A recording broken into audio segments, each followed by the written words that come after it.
कहानी का शीर्षक कबाड़ में छुपा हीरा। जिंदगी की धूल में दबा सपना अरुण एक गरीब परिवार में पैदा हुआ था।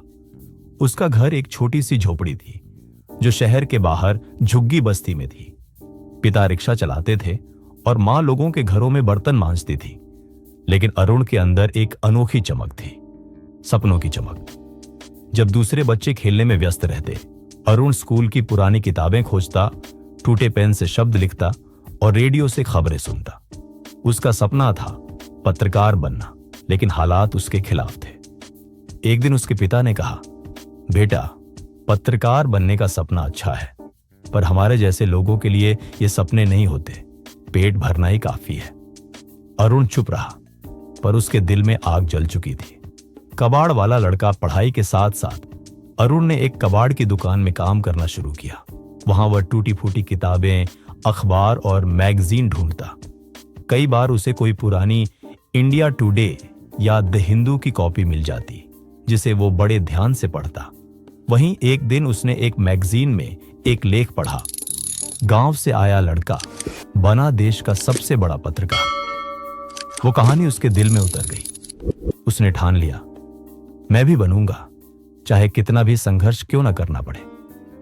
संघर्ष की स्याही अरुण ने 12वीं क्लास अच्छे नंबरों से पास की, लेकिन कॉलेज की फीस कहां से आती। उसने रात को चाय की दुकान पर काम किया और दिन में क्लास अटेंड की। उसका चेहरा हमेशा थका हुआ होता, लेकिन आंखों में एक सपना हमेशा चमकता। कॉलेज में एक बार उसे बोलने का मौका मिला, एक भाषण प्रतियोगिता में। वो टूटा फूटा सूट पहनकर मंच पर गया, लेकिन जैसे ही उसने बोलना शुरू किया, पूरे हॉल में सन्नाटा छा गया। उसकी आवाज में सच्चाई थी, शब्दों में आग थी। भाषण खत्म होते ही तालियों की गूंज से पूरा हॉल गूंज उठा। वही दिन था जब एक पत्रकार ने उसे देखा और कहा, तुम्हारे पास शब्दों की ताकत है, तुम्हें मंच चाहिए। पहला लेख, पहली उम्मीद। उस पत्रकार ने अरुण को एक इंटर्नशिप दिलवाई, एक लोकल अखबार में। शुरू में उसे केवल चाय लाने, फाइलें लाने का काम मिलता, लेकिन एक दिन एक रिपोर्टर नहीं आया और किसी को एक खबर लिखनी थी। एडिटर ने मजाक में कहा, चलो अरुण, तुम ही लिख दो, वैसे भी कौन पढ़ता है लोकल क्राइम सेक्शन।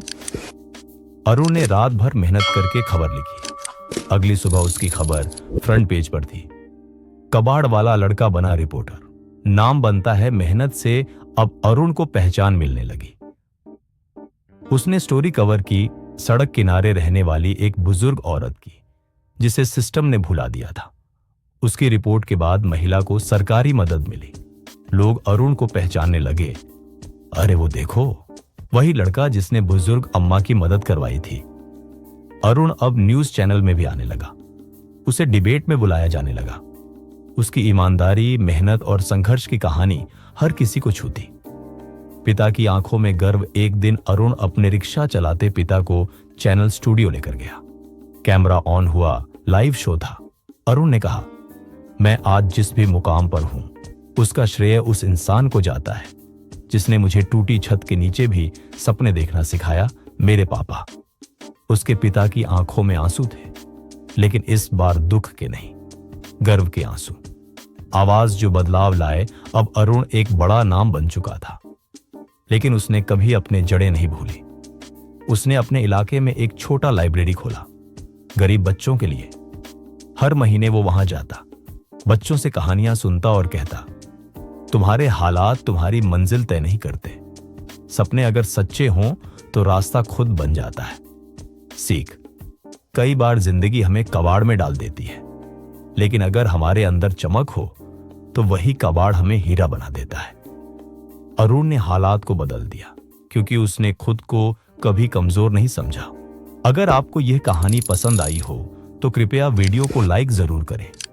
आपके एक लाइक से मुझे और बेहतर प्रेरणादायक कहानियां बनाने की ताकत मिलती है। नीचे कमेंट करके बताएं कि आपको इस कहानी से क्या सबसे ज्यादा प्रेरणा मिली।